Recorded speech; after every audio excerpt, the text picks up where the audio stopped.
In 334 BC, a 20-year-old king from a small Greek kingdom did something that still feels almost impossible to believe. He marched his army straight into the heart of the most powerful empire on earth, and he didn't stop for 10 years. His name was Alexander, and by the time it was all over, he had carved out one of the largest empires the world had ever seen, stretching from Greece all the way to the edge of what the ancient world even knew existed. The Persians called him Alexander the Accursed. The rest of the world remembered him differently, as Alexander the Great. To understand how this happened, you have to go back a little further, back to ancient Greece. From around 500 BC, this rugged, rocky land was producing things the world had never quite seen before: democracy, philosophy, stunning art, and a style of warfare that was brutally effective. The two biggest players were Athens and Sparta. Athens was the cultural heart, a naval power where ideas flourished and democracy was born. Sparta was something else entirely, a militaristic society laser-focused on producing the finest soldiers alive. In 480 BC, these two rivals actually joined forces against a common enemy, the Persian Empire.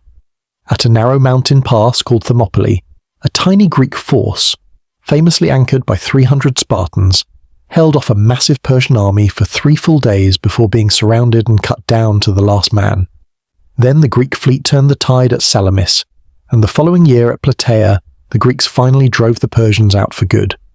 What followed was the golden age of classical Greece, 50 years of brilliance, but it didn't last. Athens and Sparta and their allies eventually turned on each other, and the Greek world was dragged into nearly a century of brutal, exhausting warfare. City-state against city-state. And slowly they bled themselves dry, leaving a dangerous opening for someone new. That someone came from the north, from Macedonia. Sophisticated Greeks had always looked down on Macedonia, calling it a backwater, barely Greek at all. But under King Philip II, that changed fast. Philip was a military genius. His most famous innovation was the sarissa, an 18-foot pike, twice the length of a normal Greek spear, wielded by soldiers fighting in tight formation called the phalanx. It was almost unstoppable. In 338 BC, at the Battle of Chaeronea, Philip crushed the combined armies of Thebes and Athens. Through a combination of conquest and diplomacy, he'd already brought most of Greece under his control. Now he united them all under something called the Hellenic League, with himself as supreme commander. Only Sparta refused to join. Typical Sparta. Philip's next move was audacious. He began planning an all-Greek invasion of the Persian Empire. Their old enemy was aging, its riches enormous, its grip weakening. The timing felt perfect. But Philip never got to launch it. On the eve of his great campaign, he was assassinated, killed by one of his own bodyguards, victim of Macedonia's notoriously vicious court politics.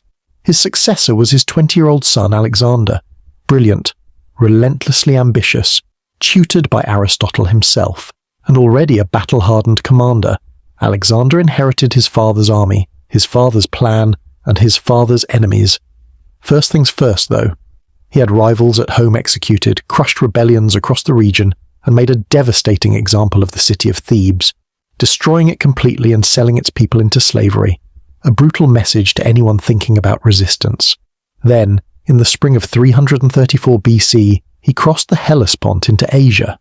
The invasion of Persia had begun.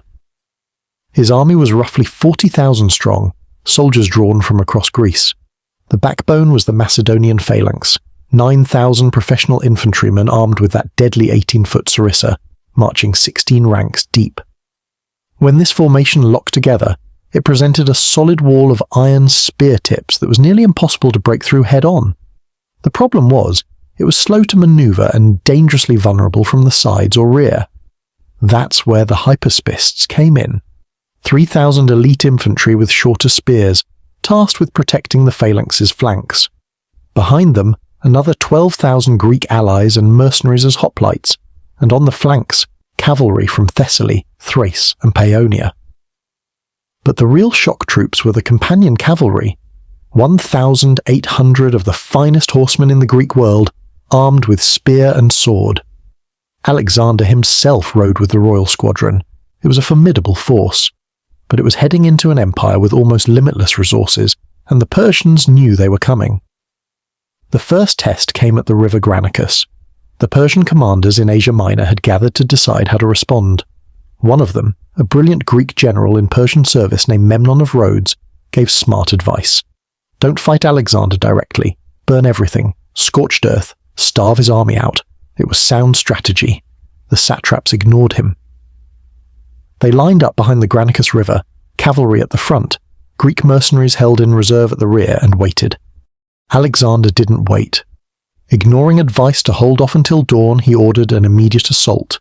He sent cavalry and hypaspis to ford the river first, drawing enemy fire, then led his right wing across himself through a hail of javelins and arrows. The fighting at the riverbank was savage. Horses jammed against horses, men against men, and in the middle of it all, Alexander was fighting for his life. A Persian nobleman named Russes struck him on the head with a sword, cracking his helmet. Alexander cut him down with his lance. Then a second Persian, Spithridates, raised his sword from behind until Black Cletus, one of Alexander's officers, cut the man's arm clean off, sword and all. By then, the Macedonian phalanx had crossed the river. The Persian cavalry took one look at that wall of 18-foot pikes and fled. The Greek mercenaries in the rear hadn't even had time to join the battle. Alexander, either in fury or viewing them as traitors, showed no mercy. They were surrounded and massacred. Alexander had won. Asia Minor lay open. He moved quickly. Sardis surrendered without a fight. Then he turned his attention to the Persian fleet. Rather than challenge them at sea, he attacked their coastal bases directly. Miletus and Halicarnassus both fell by winter. The following spring, Alexander pushed deeper into Anatolia. At Gordium, he was shown the famous Gordian knot. A legendary prophecy said whoever untied it would rule all of Asia. Alexander didn't bother trying to unpick it. He drew his sword and sliced straight through it. Meanwhile, Memnon of Rhodes took the fight to Alexander, leading Persian warships into the Aegean and capturing Chios and Lesbos. But then Memnon died of sudden illness, and the offensive collapsed. 18 months into the campaign, Alexander pushed into Cilicia and prepared to cross into Syria. That's when everything changed. The main Persian army, led by King Darius III himself, had appeared behind him. Darius had moved to cut off Alexander's escape route, positioning his massive force on the narrow coastal plain near Issus, just 6 miles wide from the mountains to the sea. His army outnumbered Alexander's nearly 2-to-1, with up to 100,000 soldiers, including elite infantry known as the Immortals, and the finest Greek mercenaries Persian gold could buy. The narrow battlefield was clever. It prevented Darius fully exploiting his numerical advantage. But it also meant Alexander couldn't avoid the fight.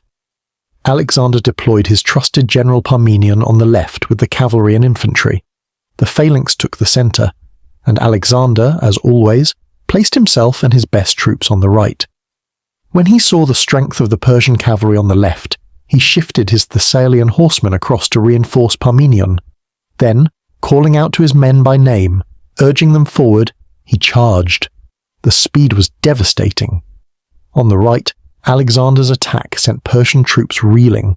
But in the center, the phalanx had broken formation trying to keep up with the advance, and suddenly found itself locked in a brutal fight with Darius's Greek mercenaries. It was being pushed back. Alexander saw it, regrouped, and drove the companions straight at the Persian center. The mercenaries buckled under the flank pressure. The phalanx steadied and pushed forward again. Alexander now fought his way toward Darius himself, and Darius, faced with this terrifyingly fearless Macedonian bearing down on him, fled the battlefield in his royal chariot. When his troops heard their king had run, the fight went out of them. The battle turned into a slaughter. One commander later told Alexander his men had used Persian dead to fill a ravine just to cross it. Among the prisoners, Darius's wife, mother, and 3 children. Alexander treated them well. With the Persian field army shattered, Alexander spent the next year subduing the Mediterranean coast. Phoenicia submitted. The island city of Tyre held out for 7 months, fighting off a massive siege including a causeway, giant siege towers, and fire ships. When it finally fell, most of its citizens were killed or enslaved. Gaza fell too. Then Alexander marched into Egypt. The Persian governor handed over the entire province without a fight. In Memphis, the ancient priest crowned him pharaoh. At the Nile's mouth, he founded a new city and gave it his name, Alexandria. Then he made a journey into the desert to the oracle at Siwa, where, according to some accounts, the priests greeted him as the son of the god Amun. Whether Alexander truly believed it or just found it useful, it changed him. From this point forward, the idea that he was destined to rule the entire world became the defining force of his ambitions. Back in Tyre, in 331 BC, he received troubling news. The Spartan king Agis had launched a revolt against Macedonia, backed by Persian money. But Alexander's commander Antipater marched south and crushed the Spartan army. Even the legendary Spartans were no match for Macedonian military power now. Then, a letter arrived from Darius. He was offering Alexander a fortune in gold, his daughter in marriage, and half the Persian Empire in exchange for peace. Alexander's generals thought it was a good deal. Alexander disagreed. He didn't want half the empire, he was coming for all of it. He marched east. Near modern Mosul in Iraq, at a place called Gaugamela, Darius had assembled his last great army, somewhere between 50,000 and 80,000 soldiers, cavalry from Armenia, India and Central Asia, Syrian and Babylonian infantry, up to 200 scythed chariots, even a handful of war elephants. He'd chosen open, flat terrain, and had his soldiers clear and level the ground specifically to give those chariots room to operate. This was Darius's last chance, and he knew it. Alexander deployed his army in the same formation that had worked so well before, Parmenion on the left, the phalanx in the centre, Alexander and the companions on the right. But this time, he opened with something unexpected. He began marching his right wing sideways, drifting further and further to the right, off the cleared terrain Darius had prepared. The Persians panicked. Was Alexander trying to encircle them? They mirrored the move, pulling troops from their centre to match him. Exactly what Alexander wanted. When he saw the Persian centre thinning, he sent his Greek cavalry charging at the Persian left, fixing them in place, then led the companions in a full-speed charge straight at the gap in the Persian centre. Darius, faced with Alexander driving directly at him for the second time, broke and ran. Again. On the left, though, things were desperate. Parmenion was nearly surrounded. Indian and Scythian cavalry had punched straight through the Greek line, though instead of turning to attack from behind, they'd carried on to loot the camp. Parmenion sent an urgent message to Alexander, begging for help. Alexander wheeled around and hit the Persian right wing. The fighting was the hardest and bloodiest of the entire battle. 60 of his companion cavalry were killed. But as news of Darius's flight spread, the last Persian resistance collapsed. Gaugamela was over. The road to Babylon was open. The great city welcomed Alexander in triumph. Susa surrendered. At the Persian gates in the Zagros Mountains, a brave Persian force held him up for a month, until Alexander found a mountain path that let him encircle and destroy them. In early 330 he reached Persepolis, the ceremonial heart of the empire. He had it pillaged and burned. Retribution, he said, for the Persian destruction of Athens' sacred temples 150 years before. He chased Darius north into Media, but the Persian king never stopped running, and in the end he didn't have to catch him. One of Darius's own governors, a man named Bessus, murdered his king and declared himself the empire's new ruler. Alexander ordered Darius buried with full royal honours among his ancestors at Persepolis. Then he reorganised his vast new territories, appointed governors, and turned east. His new target, Bessus. And beyond that, the edge of the world itself. What followed were years of the hardest fighting Alexander's army had ever faced. He crushed a revolt in what is now Afghanistan. He founded city after city across the eastern territories, almost all of them named Alexandria. He marched through Kandahar, through Tajikistan, all the way to the Jaxarta River, the furthest reach of the Persian Empire. He fought off Scythian raiders. He ground through a brutal, grinding guerrilla war against Bactrian and Sogdian tribes. And as the years dragged on, the cracks began to show. Miletus, commander of the companion cavalry and son of Parmenion, was accused of concealing a plot against Alexander's life. Under torture, he confessed. Alexander had him executed, and then, before Parmenion could even hear the news, sent assassins to kill the old general too. The man who had served faithfully through every major battle of the campaign, killed on Alexander's orders. Soldiers who had followed Alexander for years were growing angry. They hadn't seen home in years. Their king had started dressing like a Persian, adopting Persian court customs, even demanding the traditional ritual of proskynesis, full prostration before the king. To Greeks, that wasn't just unusual, that was something reserved for gods. Alexander backed down, but the damage was done. At a drunken feast in Samarkand, a furious argument ended with Alexander driving a spear through Cletus the Black, the same man who had saved his life at the Granicus. Alexander was devastated by remorse, but it didn't stop the drift. Another assassination plot, this one led by a royal page who felt humiliated by Alexander, was uncovered and crushed. Conspirators were tortured and stoned to death. Alexander's official historian Callisthenes was implicated and thrown in prison, where he died. That same year, 327 BC, Alexander married Roxana, daughter of a Bactrian nobleman. Part love, part politics. It helped end the local rebellion, and it allowed him to push forward. Into India. He crossed the Hindu Kush with his army in 2 columns, fighting through the Swat Valley of what is now Pakistan, taking cities by siege. At the Battle of the Hydaspes, he faced the Indian king Porus, and for the first time, Alexander's army confronted war elephants in force. The casualties were the worst they'd suffered in the entire campaign. But the battle ended in a decisive victory, and Alexander pushed on, dreaming of reaching the great river that ancient geographers said marked the very edge of the world.